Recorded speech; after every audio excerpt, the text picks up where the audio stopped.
what they're ultimately trying to do, like what you said, is they're trying to seep in further and further and further. They want to take the West Bank, which they call Judea and Samaria, and go even further. Their Judea and Samaria is where? Where does it end? When you start looking at the map of the Holy Land, you're talking all of Syria, Lebanon, Iraq, into Egypt, parts of Saudi Arabia. I mean, you're talking a giant chunk of land. And if so, maybe one conversation to have is limiting their expansion and saying, no, guys, it stops here. This is the line. And everybody else gets to be their own nation. You guys don't get to go take those nations and force those people out.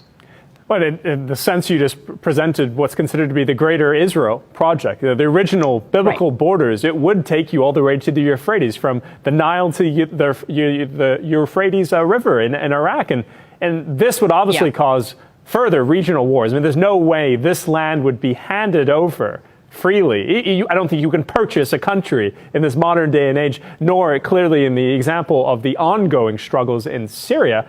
Is it easy to just move into that territory, fund proxy forces / regular conventional forces? And then you have the issue of obviously the Iranian forces that have moved into Syria and in parts of Iraq, from reports that we've read in this past year, that you now have the issue where the other countries that would now face an existential threat from this expansion, we call it expansion, it would be a conquering of the region, essentially, right? That we would have a new war. That's what they're doing. Well, I mean, look at the region. You know, it is being very much destabilized, and you kind of have to ask yourselves why.